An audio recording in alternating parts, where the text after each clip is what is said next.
Alrighty, esteemed colleagues, it is time for the debate. So for our debate today, our moderator is Brendan.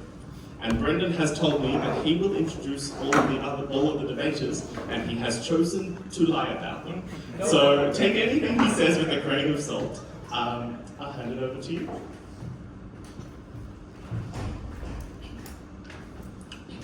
Ladies and gentlemen, today, after 4 rounds of debating, I'm just kidding, hello, I'm introducing the following contenders. I have told them that any blows above the belt are illegal, and anything below the belt is completely legal. So, coming up first, we have, can I get a drum roll please? Thank you. We have Mark, an enjoyer of faux coffee. Faux, fake. He told me that he doesn't like caffeinated drinks because it gives him a bit of a sugar high and he starts climbing things. So when he does that, he usually starts growling as well. You know, things like that, which is quite peculiar. We'll get your comments on that later if you win. There's no winners. The second one we have Bella. So Bella is a really big nerd. She reads booklets, like game booklets, like page to page, every single letter. And she also likes drinking paint water. Something about the pigmentation in there. See, I told you, it's true, or is it? And she does say that the pigmentation makes her a more colorful person overall. I can't see it. Sorry, Bella. No, but on a serious note, I mean it. Alright, next we have Kirk. Kirk likes, weirdly enough, he likes touching grass. Anybody here like touching grass? I don't. Get out. Actually, no, that's good for you. Stay inside. And Kirk told me that he has a favorite flavor of grass. So, would you like to tell us that right now? Buffalo green. Ooh, interesting. Has anyone tried buffalo green before? Can't say I have. Alright, anyways, now with the very personal and true factual introductions out of the way, we have 5 rounds of debating, each person. So they will get 5 minutes each in this order. So we're going from Mark, Bella to Kirk. And then they present their arguments first. Afterwards, they'll get 5 minutes to respond. Again, when they get to the time limit, sorry, that was planned. They will hear this. Okay? Now, when that happens, you are not allowed to punch the person next to you. Okay? Be nice, keep it civil, do not kick, do not play footsies. You can hold hands. Okay? Alright, with that out of the way, thank you everyone. We will now allow the first person, Mark, to speak to you.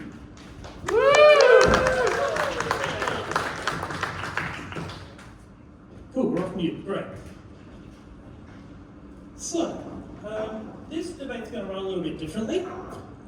We are not the debaters. You'll find a number taped underneath your chin. No, do not do that. My name's Mark. I will be doing the digital debate side. Sorry, because, there we go. Sorry, I couldn't hear myself and I don't like that. So my name's Mark, I'm from RMIT, I'm a senior designer. I'll be representing the digital side of this debate and I hope that you find ways to appreciate that and maybe elevate that above the other two presented by my fine learned fellows here.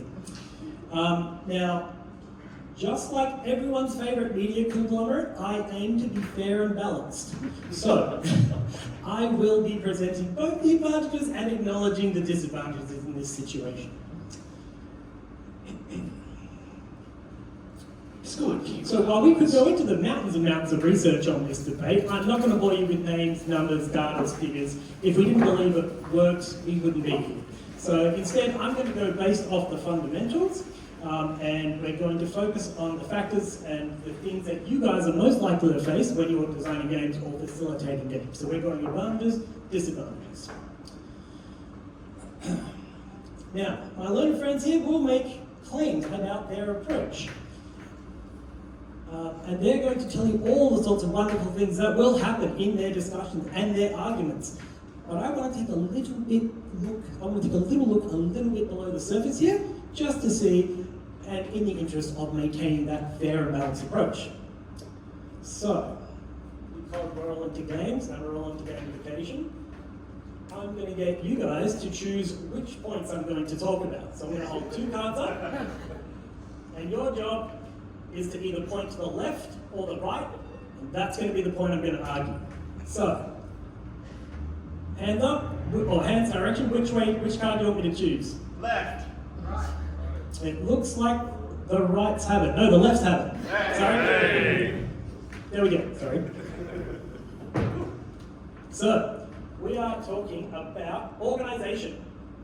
So, organisation is a big part of games and play-based learning. If you are doing it in person, and if you are doing it via board games, there are materials, there are people, there are rooms, there are a whole bunch of factors you have to take care of.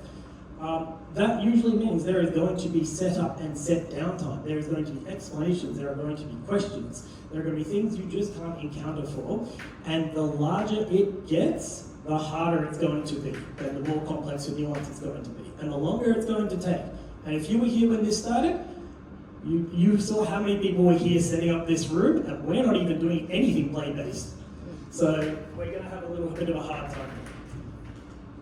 You also need to keep track of where your materials are, who's got what, if anyone's cheating, and then if anything's missing, damaged, and getting repaired. Cool. So we are now up to the next decision. Left or right card? Left. Right. Ooh, our rights have it. Hey. Excellent. Cool. So we are now looking at hazards and safety. So something I am very, very familiar with. So if you are trying to teach someone about what to do in a burning room, you're not going to put them in a burning room. You're going to, because if you put them in the burning room, they're not going to learn very much, except that fire is hot and they need to leave. So if we can give them the groundwork and say, hey, here's some facts about fire, here's some facts about how roots burn, here's what to look for. They are not learning that on the fly. Or if you were, say, doing a space program, you don't want them to learn about the wonders of depressurization the hard way. There's no feedback and they don't get a second chance. So, the other third part of this is that if they are in danger, if there is a hazard, if there is something visibly dangerous, they're not going to listen to you. They're going to be fascinated by the danger because we're all programmed to be aware of that stuff very heavily. And we are at decision time again. So,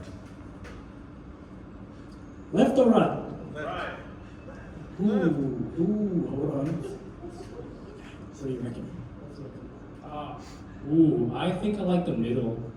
We're going right up the middle. Cool. So, first on the agenda is spaces. Space is a big problem. When you have a lot of people, you need a lot of space. That comes with a whole bunch of stuff. How much space do you need? Is this space free? Is someone else using it? How much do you have to pay for it? Do you rent it? How do you heat it? How do you cool it? How do you do all those things? If you are doing an outdoor activity, what's the weather like? Is it too hot? Is it too cold? Is it raining? I am done. Thank you.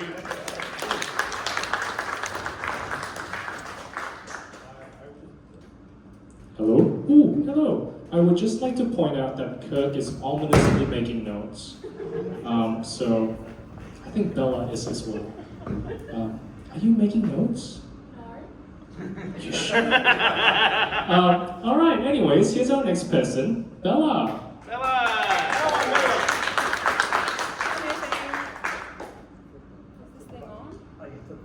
This thing on? Yeah. Excellent! Hi Hi everyone, my name is Bella. I work for Ceres Environment Park. I'm an environmental educator and I am a recovering archaeologist. Sorry if you've heard that joke before. And I've been developing a tabletop-based archaeology game with my friend and colleague Josh to do with archaeology. So it will be no surprise that I am arguing the point of tabletop games being the superior medium for teaching and learning. So to start us off, I want to take you on a bit of a journey. So I'd like you to close your eyes and I want you to follow me. Open your eyes. It's Friday night. It's game night. You're with your 3 closest friends, like you always are, and you have picked up a brand new board game to try. It's about archaeology. Isn't that the one where they dig up dinosaurs? You clearly don't know much about archaeology or about the people who practice it, but as you play and as you chat with your mates around you, you've learned something accidentally. Okay, follow me again. You're 10 years old. You are in class and your Year 5 teacher is droning on and on about something called archaeology. Isn't that the one with aliens? It doesn't really matter. You are so excited to start playing when she pulls out a board game, and as you play and as you chat with your classmates around you, you've learned something on purpose. You see, tabletop games are so versatile and so diverse, and they actually encapsulate a lot of the positive things that my learning colleagues have said and probably will say about their forms of games as well. Tabletop games pull us off of our screens and into a social setting where the learning input is coming not just from the game itself, but from the other players around you. You can chat, you can discuss, and when you kind of dive into role-playing games, tabletop role-playing games, it sort of brings this whole new element of digesting the information. You can start discovering not only what you know about the topic and about the information, but what you feel about it as well. Which is really, really important for all sorts of learning too. So tabletop games incorporate a lot of different learning modes, so it doesn't really matter what your learning style is. There's a real tactility to them. They're out in the real world, they're in your hands. They can be dice games, they can be card games, they can have little bits and bobs. Also, if you're a visual learner, there is a lot of visual graphics and text you can read or look at. If you're a social or a verbal learner, you are surrounded by people with whom you can discuss with as well. If you are a logic-based learner, obviously the systems and the frameworks and the mechanics are really going to play into that as well. Board games, not just board games, tabletop games are super accessible in many ways because they can be all those forms of different games, and they can also just be a few pieces of paper ultimately as well. We have a few pieces of paper with us today that is the prototype for a new game. And in that way, they are some of the easiest games for educators to essentially have as a little package and to be able to present to a class, no matter what that kind of class is. They don't rely on technology, they don't rely on specialised facilitation. Essentially, you can pick them up and you can learn them and you can facilitate them as you go, which for classroom teachers, but really all other kinds of educators as well, you guys are some of the busiest, most overworked people I know, and so the easier we can make it to use as an educational tool, the better, and I truly feel that tabletop games incorporate this. Which brings me to my last and probably most pivotal point, and that is, with tabletop games, it's not just the playing that makes them an excellent vehicle for teaching and learning, but the making as well. I wonder if you think back to your schooling or back to university, did anyone have an assignment to make a board game or a tabletop game? That is a lot of people. In Year 3, I made one about dogs. I love dogs, and I think I learned a lot about them. And I still remember it as one of my favourite activities that I did in primary school as well. And so by asking a student, no matter what age, to make a tabletop game, it means that they're digesting the information to such a degree that they can actually then translate that and teach others and demonstrate what they have learned in a really creative, really tactile, and really interactive way as well, which I think is actually relatively unique for tabletop games. So if we're talking about what is a superior game type, tabletop games are the most versatile for the most different kinds of learners, the most different kinds of situations, and they have many of the benefits of the other kinds of games without some of the drawbacks as well. And that's why I think they're superior. And I know that I'm done. 20 points to Gryffindor! And with that collapse of something, oh, it's a phone. Well, Bella, I would like to let you know that you have 30 seconds remaining. Yeah, feel free to talk for 30 seconds. We'll be right back. No, I'm just kidding. All right, up next we have Kirk, who is here to tell us about stuff. I kind of forgot. Anyways, take it away. I completely understand after that. That was...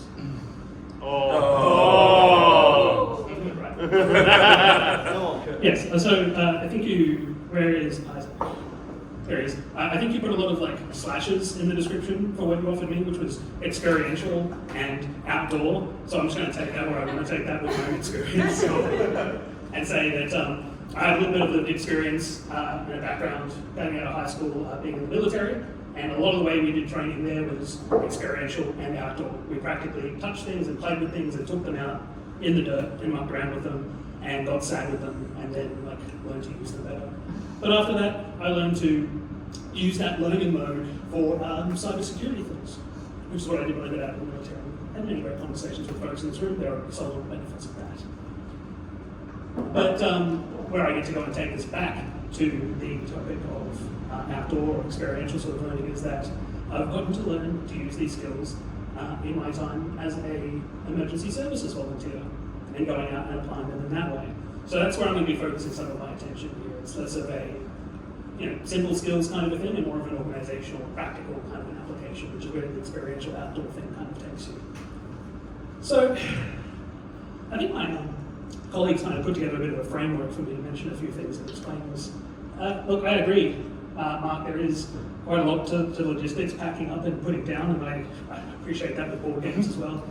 The only thing I can say that is a strength here and a benefit of outdoor stuff is that a lot of our stuff can be bought at Bunnings if we're going to be using it for outdoor learning. It's quite resilient to being used, abused, reused, hosed down afterwards. So, pretty good there on the resilience side. I reckon it's pretty good.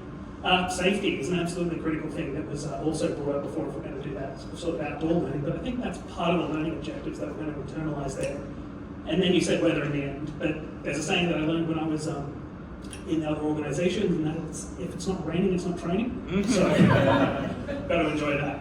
But look, the fundamentals of outdoor learning and sort of applied learning as far as I do them, or have had experience with them, have mostly been in team-based sort of objective-driven environments, and that makes them sort of a more serious scenario-driven thing to either test something or to test individuals and give them an opportunity to practice their skills.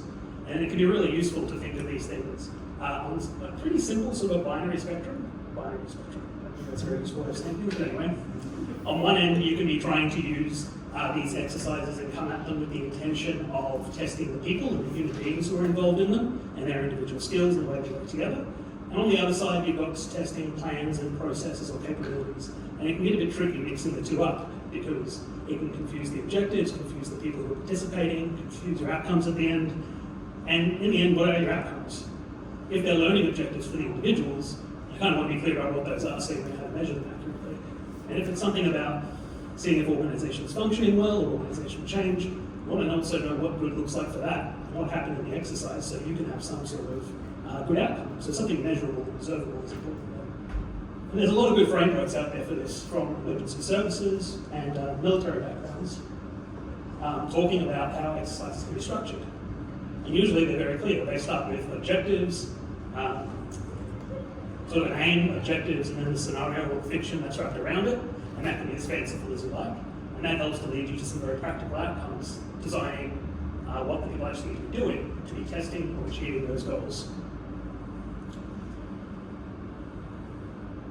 There's also an important part of the experience here where it's that a lot of this kind of outdoor learning, particularly in a team environment, assumes a certain amount of foreknowledge from the people being involved.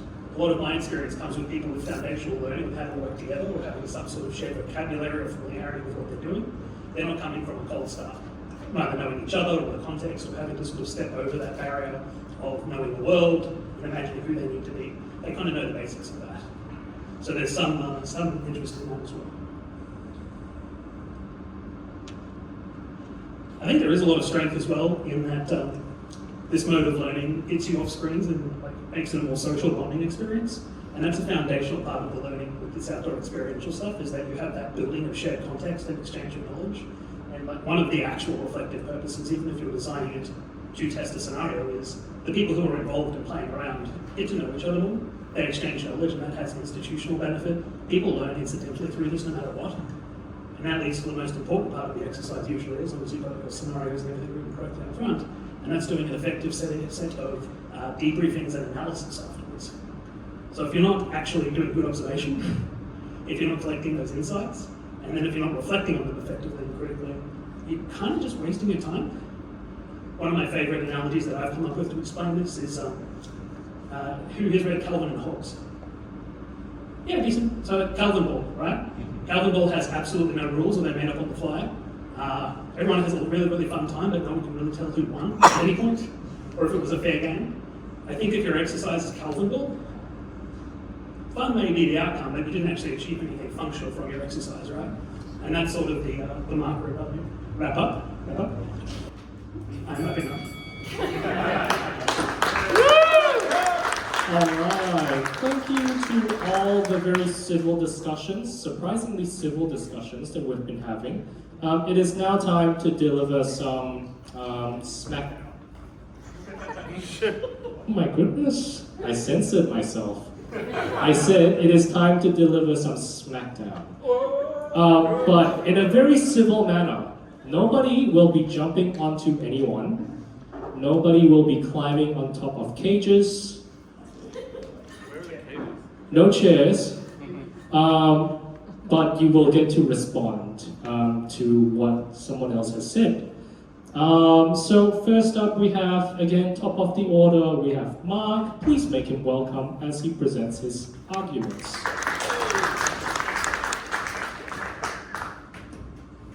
I'm back. Did you miss me? Yes. That's good. Just for that, I'm going to go light on you.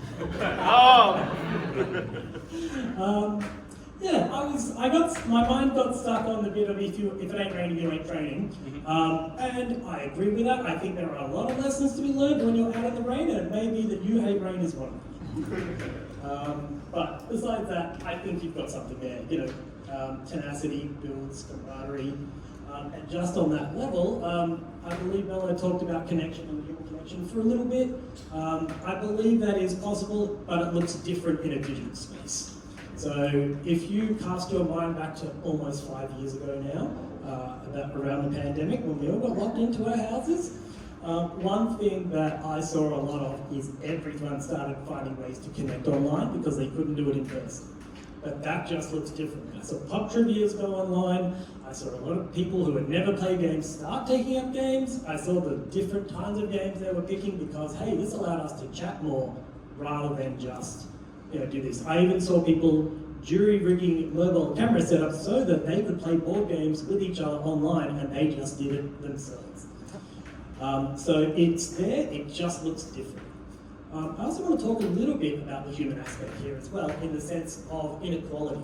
So you will find that, there will be a level of tech inequality, as in, can you afford what you're doing? Do you meet the requirements? Do you know how to use it? Those kinds of things. But there's also a lot of inequality that tech can level out. And that can be things like screen readers, larger fonts, audio versions of what you're saying. And that helps people who have things like vision impairment. Maybe they have issues with noise and sound. It could be mobility or fitness. Even something like social anxiety can help be offset in a digital environment. No one knows what you look like. No one knows what your voice sounds like. You don't have to see people, and if you fail in private. It's not for the whole group and everyone there to see. I'm going to keep this very, very short because I like my learning colleagues, so I'm not going to personally attack them about, potential faults they may or may not have. But thank you very much for listening. All right, thank you. Next up we have a certified, I think Bella actually does Muay Thai, so I do, yeah. Everyone get back. Maybe hug the back wall. She might kick you. She might knee you. She might elbow you. She might punch you. Anyways, stay civil. I'll try. Good, thank you. Go ahead. Sorry, did I interrupt you? No, go ahead. Go ahead. Thank you. And thank you so much to my wonderful learned colleagues for all of their input. As I said, there are excellent things for all of these game types. It's just sort of that tabletop games encapsulate a lot of those and make them a bit better. I want to kind of address, digital games are sort of low-hanging fruit in a way. And I don't want to be the person who sits around and says, oh, grr, technology, so the damn phones. But sometimes it is those damn phones. I'm wondering if anyone here feels like they spend too much of their life on a screen, because I certainly do. It's pervasive, it's addictive, and especially for kids. I work with kids a lot. And a lot of their life is completely ruled by screens. You can kind of argue those really nifty 90s, early 2000s learning games that Tom talked about earlier were actually quite a novelty for kids at the time. That wasn't how they were spending most of their lives, and so the way they were interacting with those games were quite novel for their brains. Whereas it's almost the opposite today. We're getting kids off of a screen, into a social situation, into it's a horrible term, but the real world, is almost challenging a different part of the brain that can lead to more conducive learning. There's also the accessibility part of digital learning as well. I know a lot of schools do have digital platforms these days, but how much can they support these learning platforms? If you think about digital games as well, there's also a longevity issue. If you think about the long dead Flash games that can sometimes be dreadshot by people who are more clever with coding than I am. A board game that you put in the cupboard is still going to be there 20 years later unless you have Silverfish. And so essentially you're still going to be able to get that same amount of learning out of it as well. Also on the point of missing and damaged parts, I've seen a child's iPad many times. And just because something is digital doesn't mean the hardware can't be damaged and can't be lost as well. I'm also a big proponent of outdoor and experiential things. That's what I do professionally. And I also want to chime in on the weather argument. There is some weather that is unsafe, and some of the biggest unsafe weather right now is heat as well. And that's something really, really hard to avoid.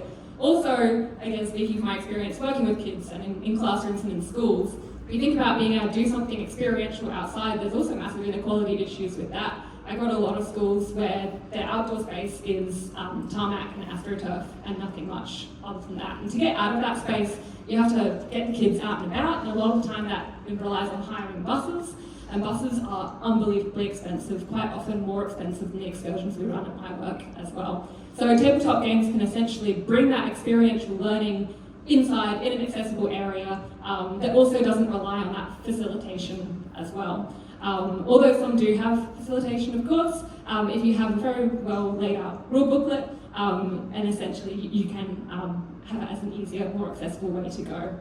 You can also debrief after board games or tabletop games as well. And I think that's an excellent point, but it's something that tabletop games do as well.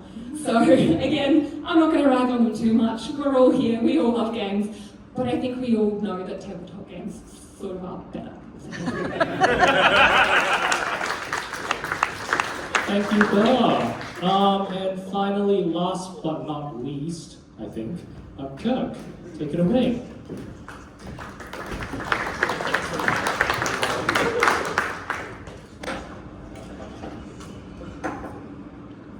You took all my points. No. No. The real weakness, and it is right, of the outdoor experiential type learning, if you're trying to do it with folks who don't have a particular skill set, is you're starting at quite a relatively low level, right? You need to learn some foundational skills and bring them out. I was very much focusing earlier on the folks who had some institutional learning or some team building built up. But I mean, the good news is there is outdoor learning for kids. There's excursions and scouts and all sorts of fun things like that as well, and you can build up that learning through those pathways. And you do have to be safe while you're doing it, absolutely. Sometimes when I was listening to you say that the weather could become a hazard and a risk, I just kept thinking, well, we have to learn how to deal with those risks, so you're missing a learning opportunity if you're not putting people out in that. But understandably, not everyone is in those kinds of organisations, and that might not be the learning objective you're going for. So, understandable there. The main things that I would point out, though, is that although you build a lot of maybe decision-making skills or intellectual or cognitive skills with both video games and board games, there is a lack of sort of that embodied physical skill that you may need to be applying after you've picked up those intellectual skills. You don't go out and start learning, you might not know how your light works effectively. You might need to bring that out and sorry, I didn't want to worry you just that. I didn't break the rules of the debate there, didn't I? Above the belt. I myself. Below the belt. All right, well, in that case, please borrow your leg to apply a tourniquet. We can do that later. Just for a minute. Wait. look, you've got all these opportunities to apply some practical skills rather than abstracting them as you would in another game. Figuring out how to emulate solving a medical emergency with applying first aid by rolling dice or having particular cards is a little bit of a different problem than if you have some spare stuff from a first aid kit and a little bit of tomato sauce. You can learn a different skill. You can see how that's different and how you might feel a little bit more pressurized under those scenarios and live through them and reflect on them a little bit and understand how you may not be the person that you think you may be under those scenarios if you're imagining, and you get to learn that and figure out if you want to work on that or not. Both are valid learning outcomes. And you also get to have a bit of fun and experience with everyone else, again, in a safe environment, hopefully both physically and psychologically.